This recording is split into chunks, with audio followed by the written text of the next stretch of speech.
Hey everyone, welcome back to the channel. In today's video, I'll show you how to dual boot macOS and Windows on a single PC or laptop. This method works best if you already have Windows 10 or 11 installed. We'll add macOS alongside Windows without removing or overwriting your Windows installation. Everything will be explained step by step in the simplest way possible. Before we begin, it's a good idea to back up any important data just in case. Now, let's get started. First, we need to install Python from the Microsoft Store. Without Python, some tools or scripts won't work. Open the Microsoft Store and install the latest version.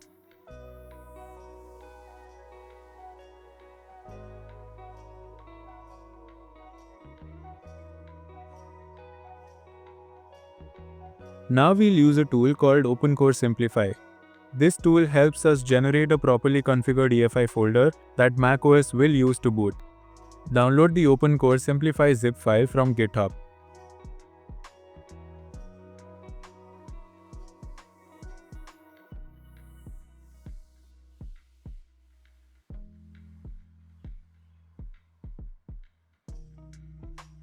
Extract the file.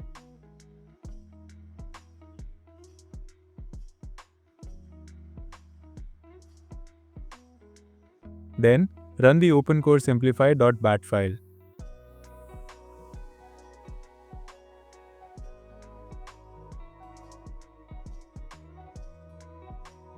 When it asks whether to skip the update, type N.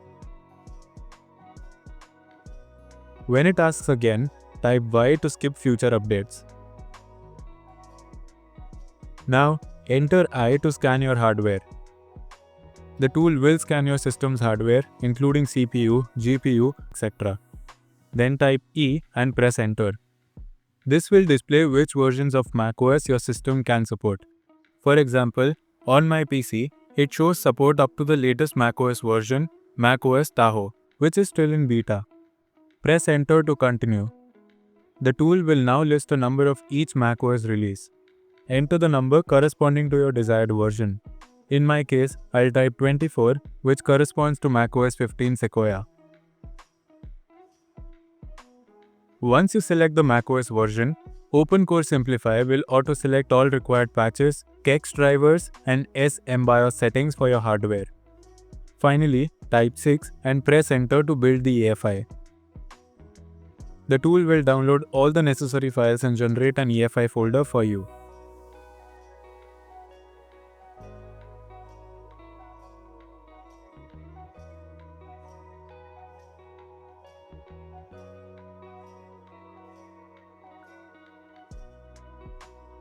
This EFI folder contains the OpenCore bootloader and all the drivers or KEX tailored for your PC.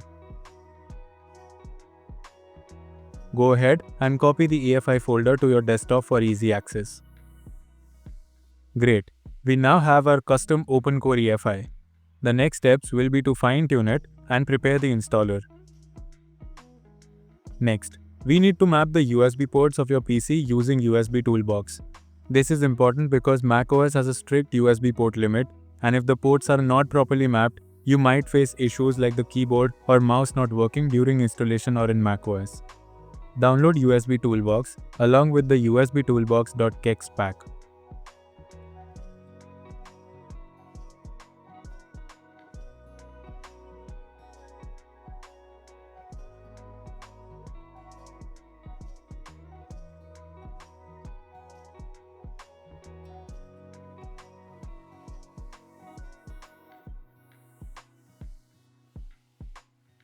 After downloading, launch the USB Toolbox.exe utility. When it opens, type D and press enter to start scanning for USB ports.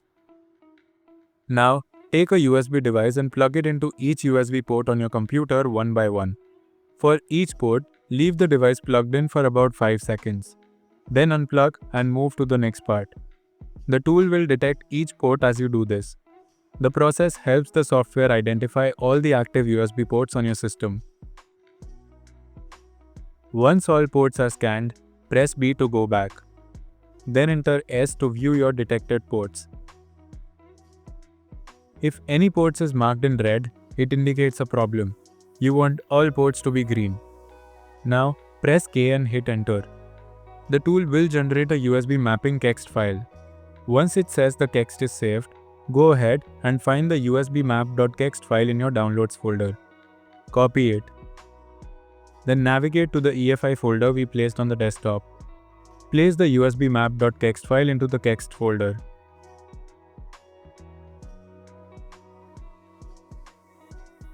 Also, extract the USB toolbox zip file.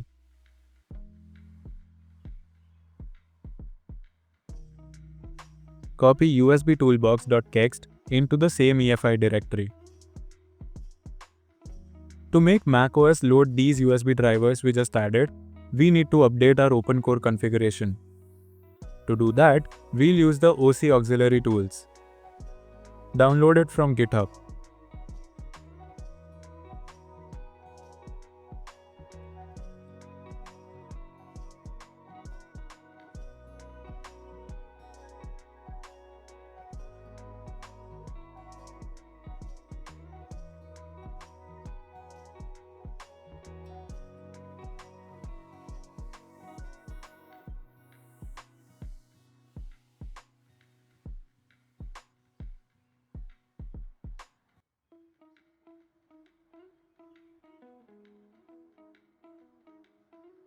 Launch the OC auxiliary tools.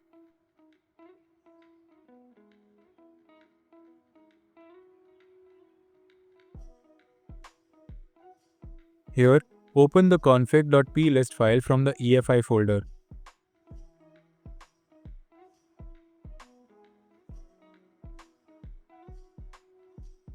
Navigate to the kernel section.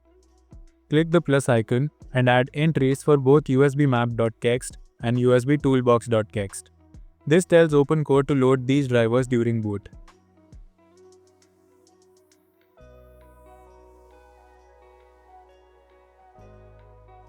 Once done, save the config.plist and close the application. Awesome! Our OpenCore EFI is now fully configured with proper USB port. This will help avoid installation issues and ensure things like keyboard, mouse, and ports work correctly in macOS. Now it's time to create our macOS installer USB drive. Plug in a USB flash drive that is at least 8 GB. We'll format it using Rufus so that it can boot into the macOS installer. Download Rufus from its official website.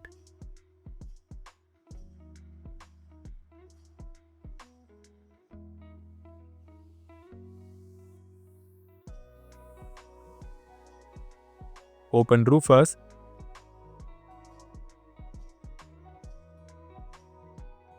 Select your USB drive. Set the boot selection to non-bootable. Set the partition scheme to GPT and the file system to FAT32. Click Start and wait for it to finish formatting.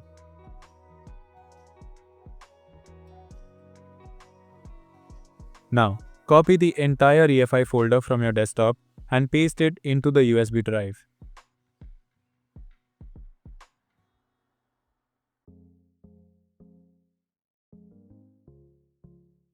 This makes the USB drive bootable with OpenCore. Now we need to download the macOS recovery image. We'll use a script from the OpenCore PKG to download a macOS recovery image. First, download the OpenCore PKG from GitHub.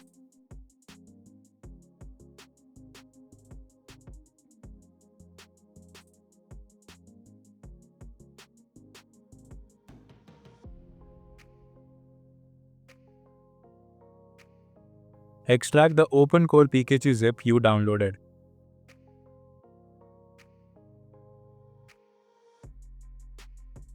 Inside, navigate to the Mac recovery folder. In the address bar, type cmd and press enter to open a command prompt in that directory.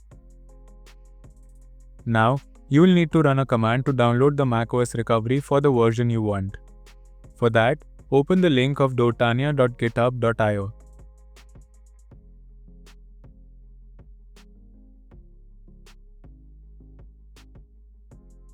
This page contains ready-to-use commands for downloading different macOS versions. Find the command for the macOS version you selected earlier and copy it. For example, for macOS 15 Sequoia, I need to copy this command. Then paste it into the command prompt and hit enter. The script will connect to Apple's server and download the necessary recovery files.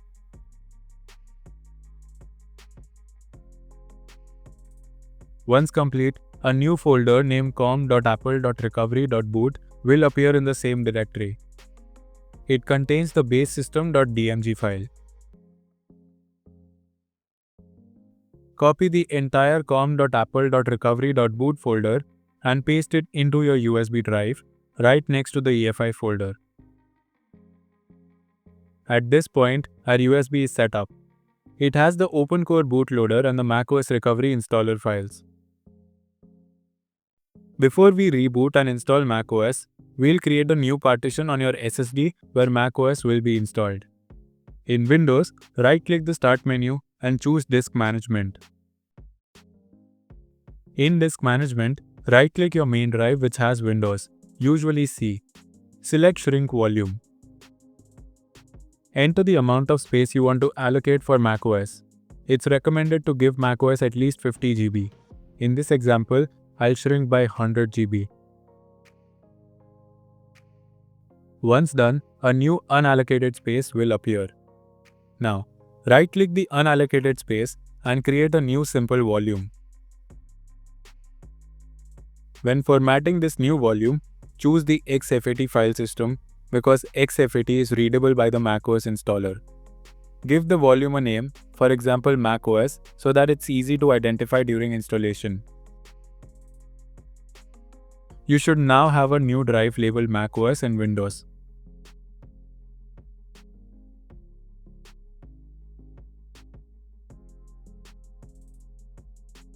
Everything is ready for installation now. Restart your PC and enter the BIOS.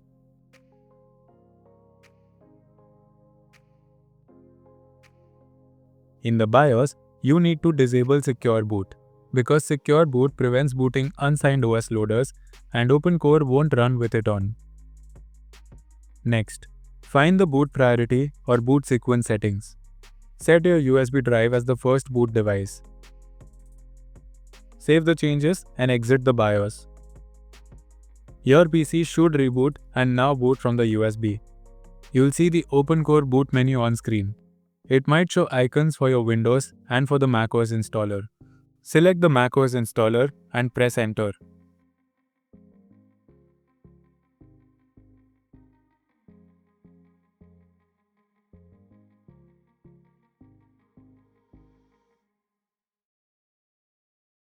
Once the installer loads, open Disk Utility. Select the macOS partition. Click Erase. Choose the format as APFS.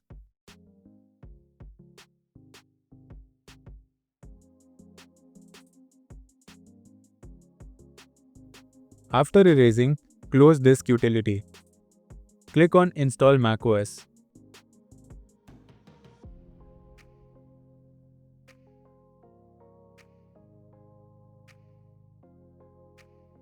Select the partition you just formatted and begin the installation. Your system may restart several times. Let it complete.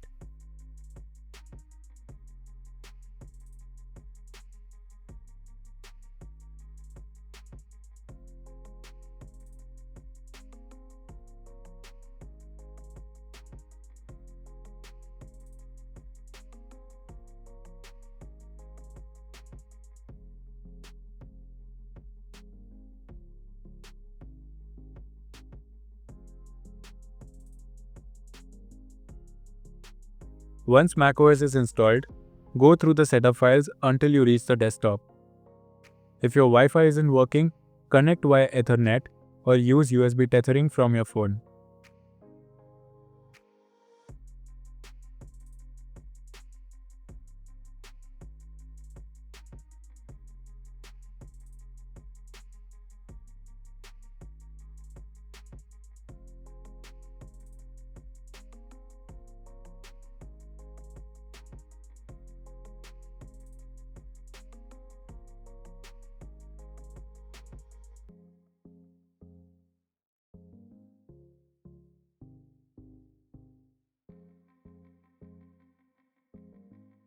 Congratulations! macOS is now installed on your PC alongside Windows.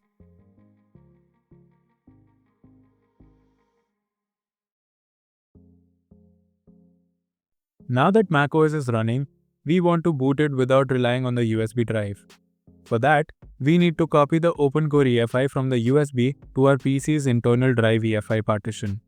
Then we can set OpenCore as a default bootloader so we can get a proper dual boot menu every time we start our PC.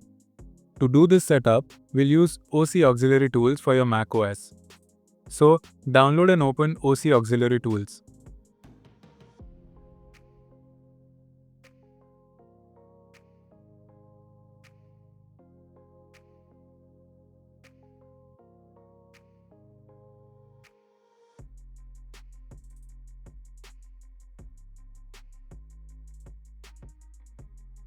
If you get a warning, go to System Settings,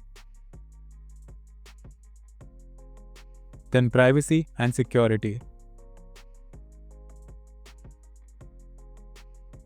Click Open Anyway. Enter your PIN.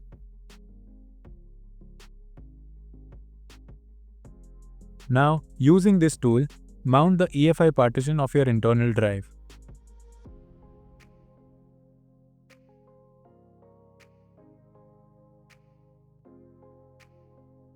The mounted EFI partition will show up in Finder as no name. Now, open the USB's EFI folder and copy the boot and OC folders. Paste them into the EFI partition of your internal drive. Merge them when prompted.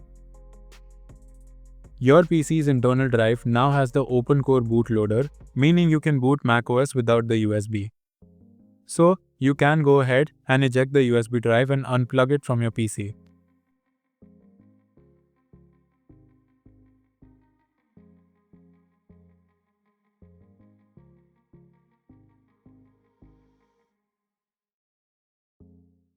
If you restart, your system may still boot straight into Windows, because Windows Boot Manager is still set as the default bootloader in your EFI firmware. To get the dual boot menu, we need to make OpenCore the default bootloader. To do that, open command prompt as administrator.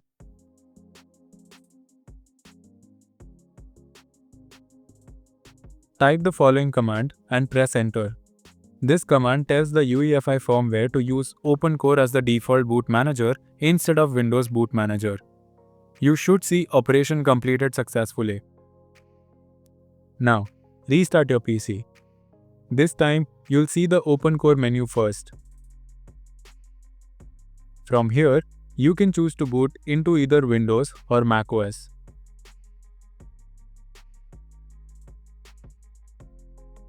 And that's it. You have successfully set up a dual boot system with Windows and macOS on your PC. If this video helped you, make sure to like, share, and subscribe to Techy Druid. Let me know in the comments if you faced any issues, and see you in the next one.